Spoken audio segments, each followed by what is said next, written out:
Hi, my name's Owly. You know that already. Sorry.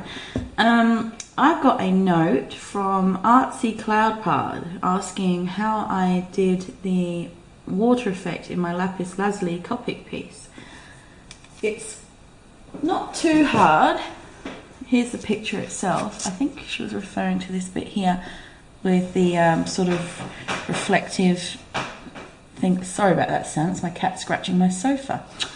Lovely. Anyway, so I think it's in reference to this piece of the wing. I only used about 3 colours for it and a micron pen.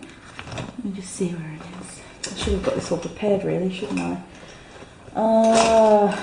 It is this one, micron, and it's blue. I use that for lining it. So what I want to do, I'm going to get some paper. This paper here is called Express It, and it's made especially for Copic markers. I haven't been using it very long. I used it on the Lapis Lazuli piece, but you can see that it's kind of streaky. I'm not used to doing it on large areas yet. If that was a piece of pasteboard or plain copy paper, that probably wouldn't look so streaky. But anyway, this is very good smooth paper. I'm not sure if it's my favourite yet, but I'm going to use it today anyway. It's quite expensive too. I got a sketchbook worth of 20 sheets and it cost me $20, so yeah, it's probably just cheaper to go and get some reflex paper. I'm going to draw a little simple splatty shape. Doesn't have to be, you know, perfect line art, a bit shaky. Just woke up, sorry about that. There you go, like a little puddle. And then I'm going to get a light colour. What did I use? I'm just trying to remember what I used as a base, because with a water effect you want to get a nice smooth blend. I seem to have misplaced my coal shadow, which would have been useful. Okay, never mind. I'm going to use Frost Blue instead, which is B00. And I'm going to just colour this whole area in that colour. Nice and quickly, doesn't matter if you go over the lines. If you can hear that meowing, it's another cat of mine stuck outside. She's decided to make a ruckus whilst I'm making a video, isn't that great? So yeah, if you get streaks, just colour over the spot nice and fast and all that will disappear. Of course it looks darker when it's wet. That will lighten up about 1 shade once it's dried. This paper, you have to do more layers to get a smooth effect. Alright, so that's the base colour of Frost Blue. And what I'm going to do now is I'm going to get Ice Blue, which is slightly darker on the spectrum, B12. You don't have to stick to the colours I'm using, this is just what I have at hand at the moment. So what I'm going to do is, with the Lapis Lazuli piece, the light source is coming from underneath, so going up. So I'm going to put the darker bit at the top. Don't go right to the edge if you can help it. I mean, it doesn't matter because we're going to go over that later, but just try and leave a little gap. It's very subtle.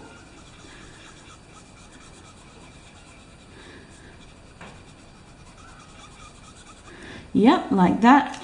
Sorry, I'm just going to let my cat in. Molly. You. Come on.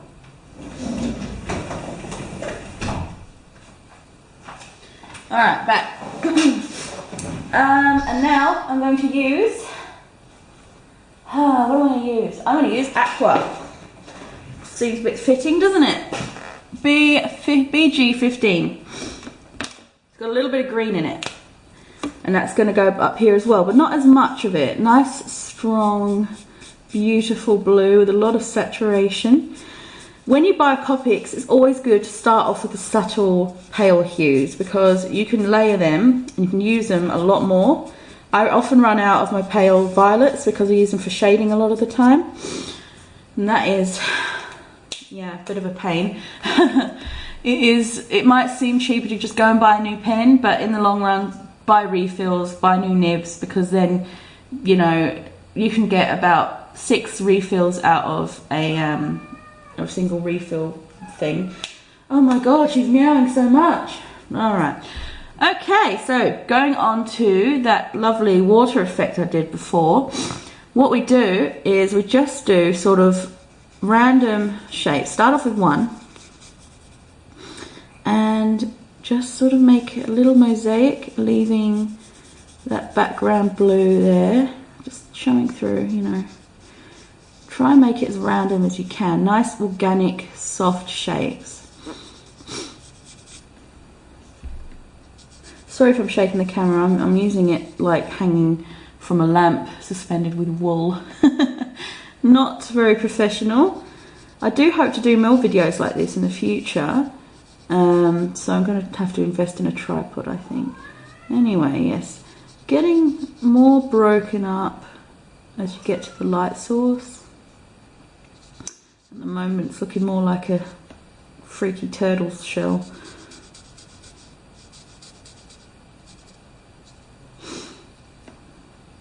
Yes, there we go. Okay, so we've got a little funky puddle. And now I'm going to get out my Micron again. And I'm going to sort of play around with reflective light. Adding a bit of dark colour can really make liquid pop. It makes it look more glossy and oozy. So you don't want to just do blocks. You want to leave round shapes like this along the edge and just fill in with this thick blue line, but tapering all the time. If you don't have this tapering and varying thicknesses, you're going to end up with a really not natural looking, you know what I'm talking about. I don't know either. Alright, so like this, just bullshit it really. This is fantasy. But you know, that's pretty bad for me to say. You have to look at references, of course, but sometimes it's just fun to play around. I'm the worst when it comes to looking at references, you know. Oh god, this is kind of becoming long-winded, isn't it? Right, let me just try and speed this up a bit.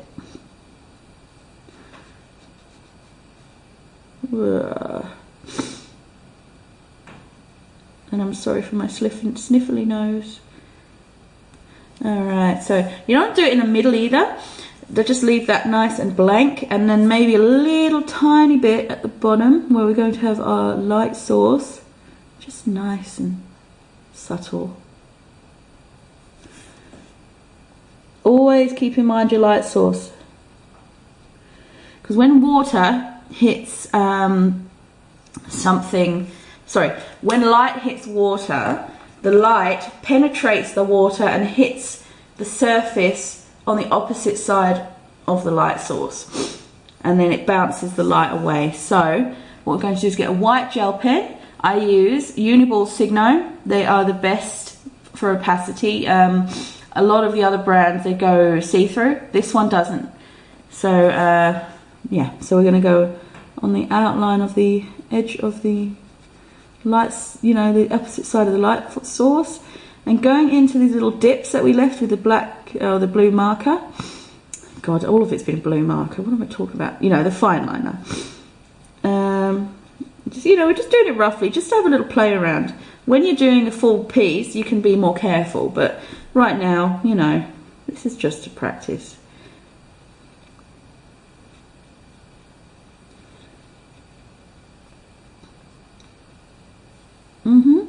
I did a little bit on the, just a little thin bit on the side where the light is hitting, because there's still going to be a little bit of shine. So, getting a bit of a watery looking blob here. There's little flecky bits, and Ah, I messed that up. That looks horrible. Okay, so we're gonna just pretend. There we go. That's a bit better, isn't it? I hope. Anyway, yeah. So you got your blob, and I'm going to show you very quickly how to do bubbles. Fudge. All right. I'm going to go back to aqua blue, which is our darker colour, and we're going to just do a couple of little bubbles in here. You don't have to do the bubbles. It's just, you know, when you're doing a big surface, it's pretty good to do. So just do some, and get your pen again, your lovely white Signo pen, and just draw all the way around. This isn't the most realistic depiction of water, but it gives people the idea if you're doing a cartoony piece. And on the opposite side of the light source, do that with your light, your little bead of light, and then get a darker blue. Actually, let's go back to the Signo pen and just tiny little bit of accent. There we go. I still have a lot to learn, but hopefully this will help a little bit. Anyway, that is how I do water effects, very roughly. I usually, you know, try and, I can't get it to zoom in. Zoom in! Ah, there we go. Yeah, there's my water. I hope that helped, and I will probably do another video in the future. Thanks for watching, bye!